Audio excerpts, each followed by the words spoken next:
Welcome back to another show of Mastering Counseling, where we focus on the world of therapy and mental health.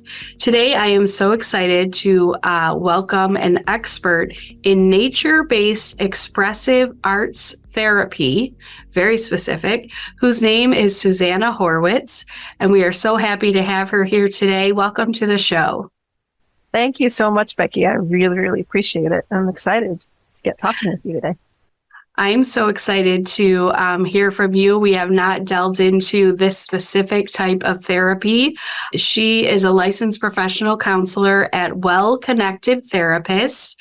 And also, we'll talk a little later, does a lot of coaching for other therapists, specifically in networking. So let's just get right into what it is you're doing and where you're at. And how does the nature-based expressive arts therapy kind of uniquely help people that have gone through traumatic experiences? Yeah, that is such a wonderful question. Where I think all of this actually started, and I was mentioning this to you before we even got on air doing this, I have always been, even though I never thought of myself as like a real adventurer, risk taker, I was a nature girl. I loved to be outside. And yet I also, in many ways, there were times where I felt disconnected from nature, you know, growing up in the 80s and the 90s and we lived in a space when I grew up that was beautiful, forested, like there was a pond outside.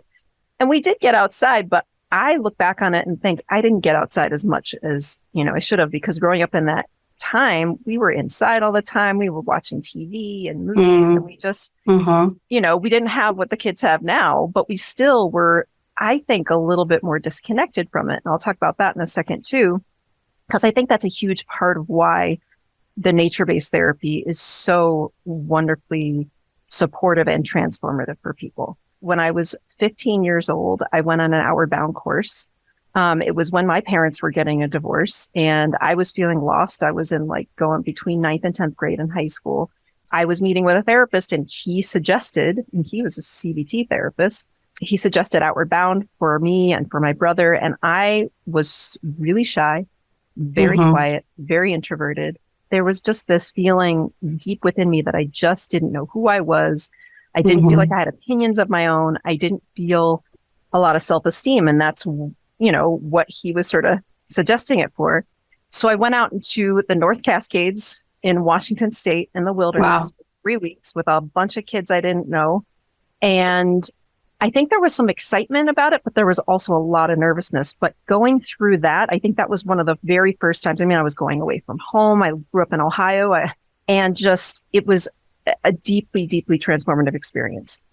So I think that set off a lot of things, because when I returned from just 3 weeks, I felt so much more confident in myself. I just had done things that I had never done before. I started to believe that I could be a leader, even if I wasn't the one standing up and talking loud in front of people or getting all the big roles in the shows. And as I went through the rest of high school, I started to realize that that was a really big part of, you know, what I wanted in my life, was just to be able to be in nature. So I went and became a camp counselor, and I worked at camps in the summer times during college. I loved working with kids. And eventually I thought, maybe I want to be a teacher. So I graduated my undergrad with an English degree. I didn't know what I wanted to do. And like a lot of people who don't know what they do with a liberal arts degree, I went and did something sort of completely different. But there were a bunch of us who just, you know, sociology and psychology degrees and English and whatever. And I taught year round at an outdoor education center and just learned so much again about not just teaching about nature, but what happens to people, kids in particular, but also adults, because we were doing high ropes courses and things like that, when they're outside and connecting with nature and doing things in a very experiential, hands-on way. So from that point on, I still was on this track of, I want to be a teacher, and made the leap to do Teach for America in Baltimore. I don't know if I had called it that at the time. I was 23 years old. I was very idealistic, you know, white teacher coming into a school where probably had, 35, 40 kids in a class. And after a year, I was so worn out by trying so hard to give and support all of these kids. and not be like the other teachers that I saw were leaving every, 2 or 3 months. I wanted to be consistent enough. But after a year, I had to really think about taking care of myself because I was emotionally drained. I was physically not healthy. And I decided that I was going to end it after a year and I was going to go explore and see what else I wanted to do. It turned out to be one of the best things I ever did because I worked in this outdoor education center, very similar to Michigan, but worked for 2 years there until I finally started to discover expressive arts therapy. And so that's actually what led me to grad school. To get my degree in counseling, I went to Lesley in Massachusetts for expressive arts therapy because I thought, oh, great, this combines everything I love. It's all of the arts and therapy. It's not just art therapy or music therapy. But all throughout that, I was missing the love of being in the outdoors. And by the time I graduated from grad school, I was doing my thesis around the ways in which nature and the arts, both in combination, really help support that therapeutic play space for people to be able to go to places, just to be able to have these safe spaces where they could take risks, and not harm themselves, where they could take risks and have not only the support of the therapist, but also the support of nature and the support of the playfulness of art and music and all of these other things. Towards the end of that, I had always wanted to open a private practice, but speaking of the business of it, I had no idea how to open up a business. No one teaches you that in grad school. I was so afraid, once again, to take that leap into doing something completely on my own after having worked for people for so long. And I started to talk to other people who were doing what I thought was so cool. And one of them was just a person who I had worked with who left our organization and started a private practice in expressive arts therapy.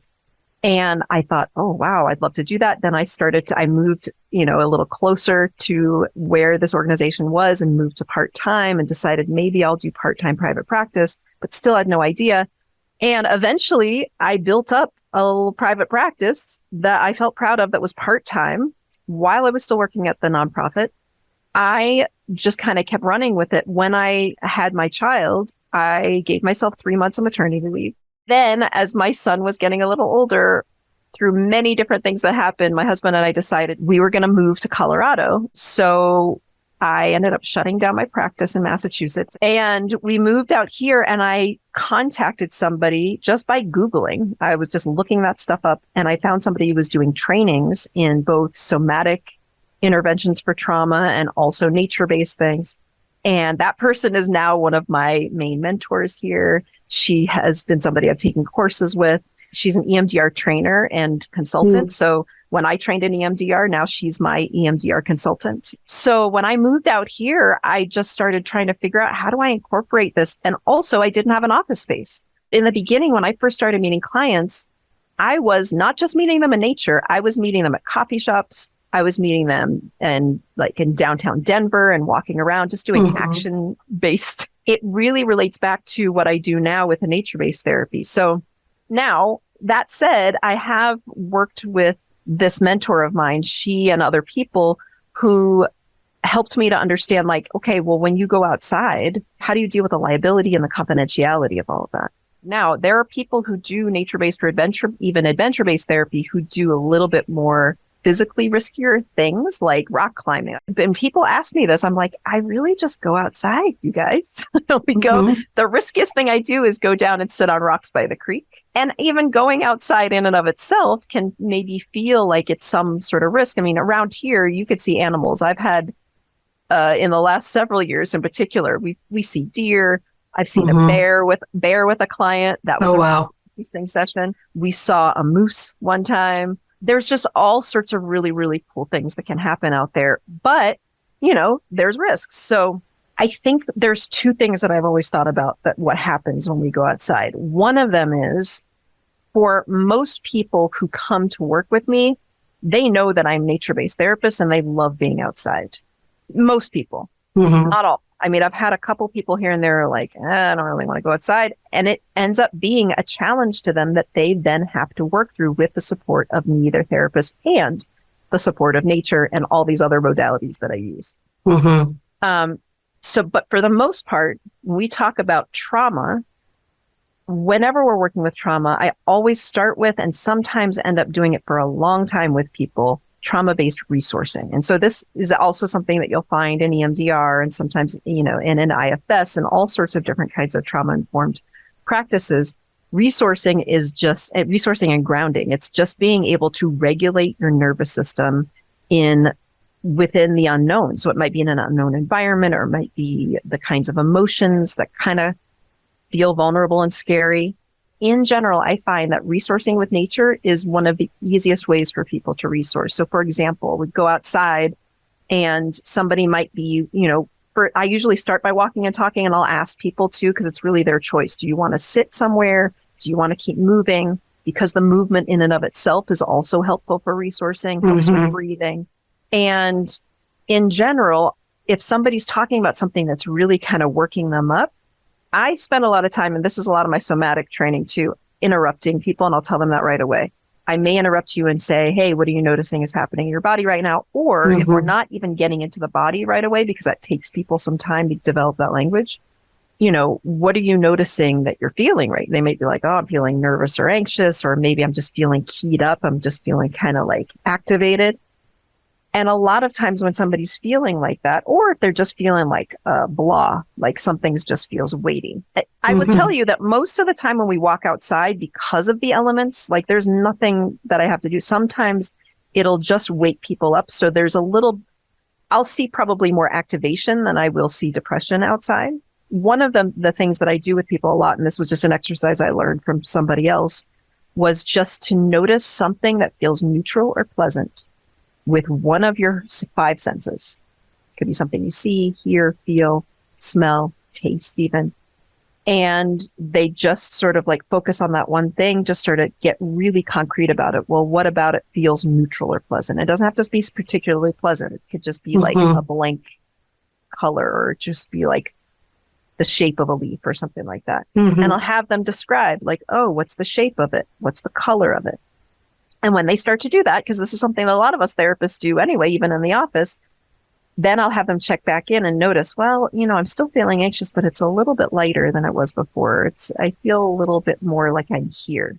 There's something that happens, in particular when we walk outside into a place that we feel like is a safe nature space. So sometimes when I'm having people in different places connect to what feels safe to them as far as nature is, I just did like a little workshop where I was talking about trees and connecting to trees. And one of the people was in Florida. And I was like, it could be a palm tree. Like, it doesn't have to be the kind of tree that I, Susannah, am thinking of in this moment. Everybody has some sort of connection to nature, whether it's the beach, whether it's the ocean, whether it's an island, whether it is a mountain somewhere in a different country, or whether it's somewhere here like where I am in Colorado. And so again, I always call nature and art and the arts my co-therapists, because one of the things that it does is it really just holds space.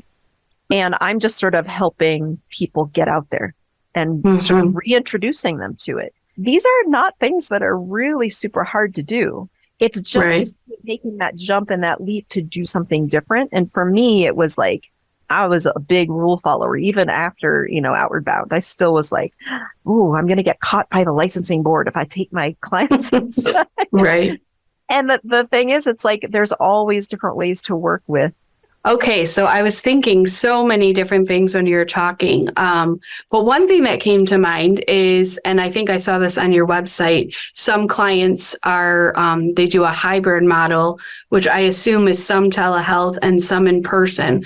So talk to our listeners about, if you are doing a lot of outdoor experience, do the clients go on those on their own as like assignments? Do they meet with you sometimes inside?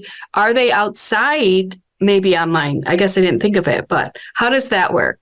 The basic way that I love to work, and that's why I say, yeah, it's hybrid. So during the pandemic, I went completely online. I had an office space that I was meeting people inside. I had, some clients who preferred to meet outdoors, a couple of clients who already started to meet online when it was like maybe bad weather or they didn't want to come. I decided I'm only going to meet people in person outside.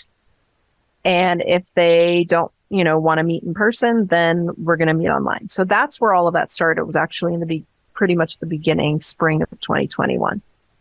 And I kept my office space. One of the reasons I don't absolutely love meeting in my office is because the office that I'm in, it does not have a window. When I'm coming to the office, I like to meet people at the office building and we go for a walk in different ways, to different spaces.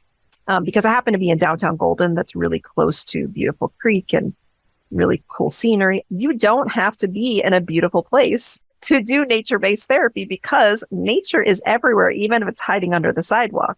So I think that it's really, really super important. So this leads into what happens online. So when I was during the pandemic, we were only working online. I would have people connect with, look out the window. What do you see out of the window? That was where it started. Then I would say, oh, do you have houseplants? You can feel them. You can feel the soil of the houseplants. You can look at it. You can smell it. You can have a conversation with it. People, as you know, we got to meet all their pets. People have cats. They have dogs, all of that kind of stuff. That felt to me like nature-based therapy too, because we would incorporate and include conversations with them into the therapy. I still do to this day. There's a client whose cat often joins our sessions, another client whose dog joins our sessions, and we're all interacting together. Then it moved into clients who said, can I meet you? Like they would ask me, can I meet you outside? Like on my phone? I was like, that's fine. Wherever you want to go that you feel safe doing this, just let me know where you are. And so I remember there was one session that I had with a client where they were out by like a pond. And they had this moment of wanting to, because I've done this with people outside where they just want to like yell out. And we just sort of together figured out that she could pick up a rock and throw it, as hard as she could into the water and just yell. And, based on what it was she was working with, this was super, super helpful for her in processing through the emotion.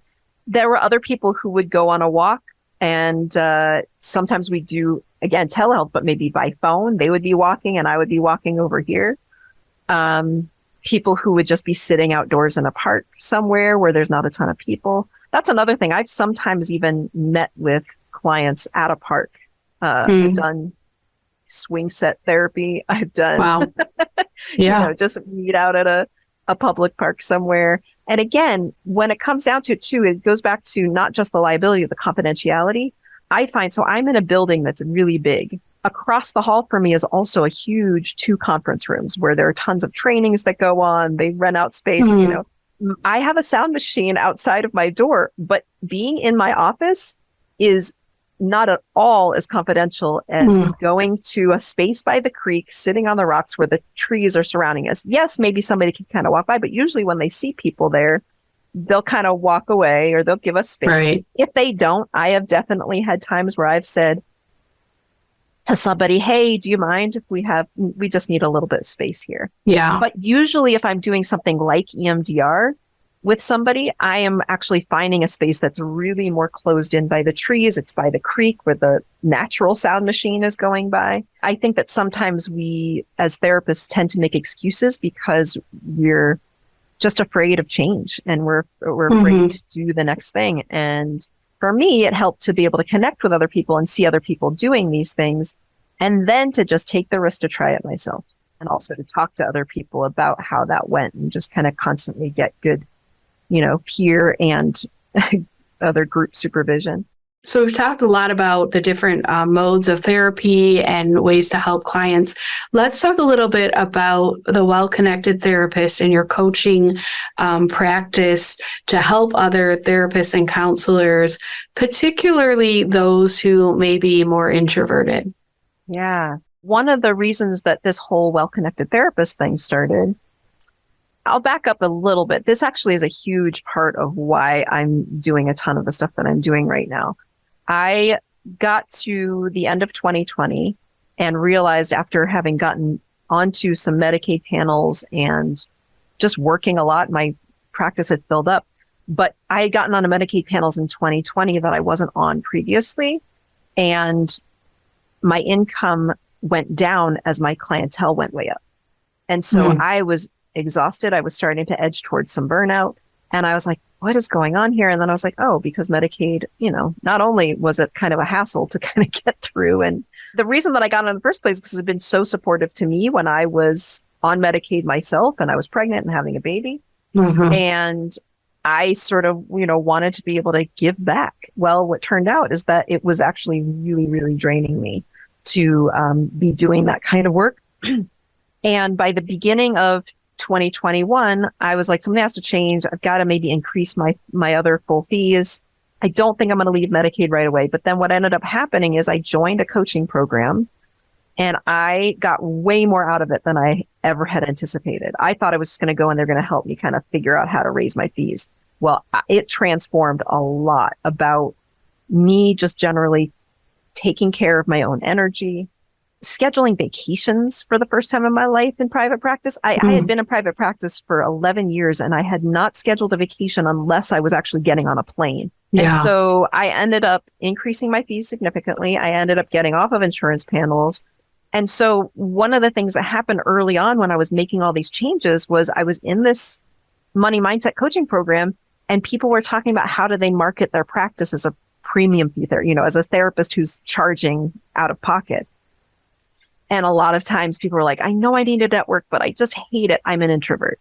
I know I need to go and do this, but I'm such an introvert. And I was like, what is this? Like, what's going on here? Because previously, when I moved from Massachusetts to Colorado, and I know I'm an introvert, all I did was networking. I did not have a website for the first, I would say, 8 years that I was here. By the time I finally made a website, it was because somebody was like, you should probably have something online. Yeah. I connected with so many different people. So I started to realize what was it that I was doing in between just automatically. I started to realize I was meeting with people, going out for coffee with people, reaching out to people, going to even big networking events.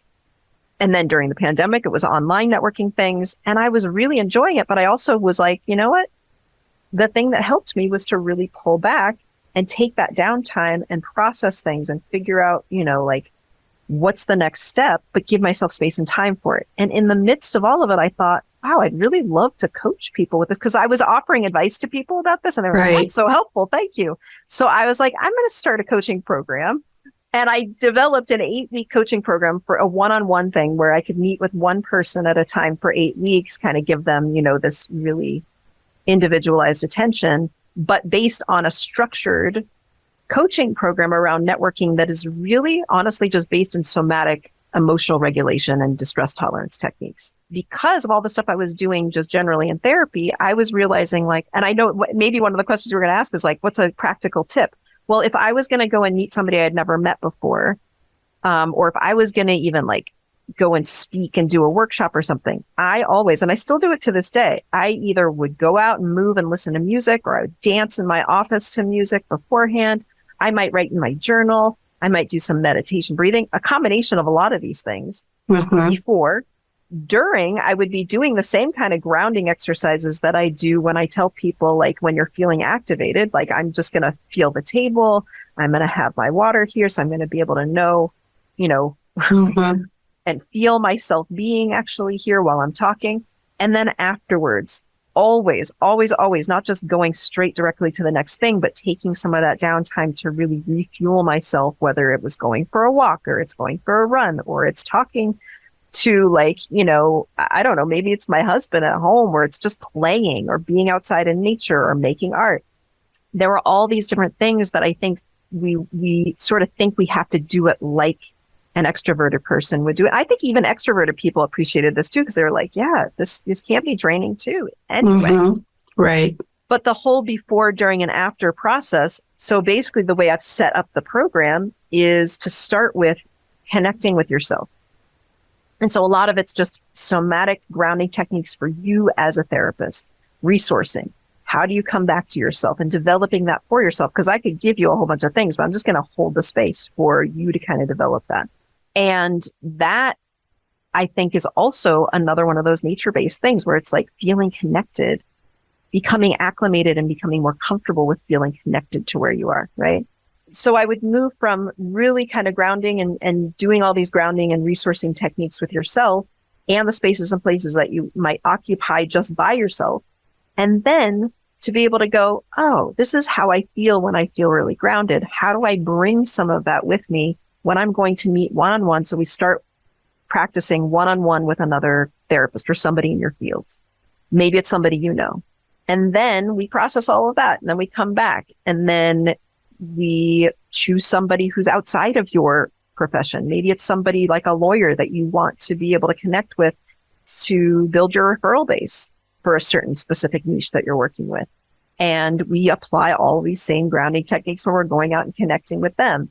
Then we move into the last phase, which is maybe a group, networking event. It might be something that's small with 4 people, or it might be something with 100 people, just depending on the person. Now, with all that said, I also have shaped the networking coaching for different people at different times, depending on what it is that they need. It may not look exactly like that. It may be that that person's really, really looking for the type of niche that you're working with. So I might help people with their niche statement. I might help people with their money mindset stuff. I'm actually now a coach in the money mindset program that I was a part of. Oh, awesome. And so I've developed a lot of skills around that too. I'm actually expanding that, and I'm going to be starting to kind of branch off and do different things. Like, one of the things people have been asking me about tons of times is, how do you do nature-based therapy? How do you do therapy outside? And specifically, people are asking me, how do you do EMDR outside? Which was a huge question of mine until I started doing it. I'm going to be offering any kind of coaching around money mindset stuff that's keeping you from, as a therapist, being able to charge the kind of fees that you want to charge, or do the kinds of things that you want to do as a therapist and or coach.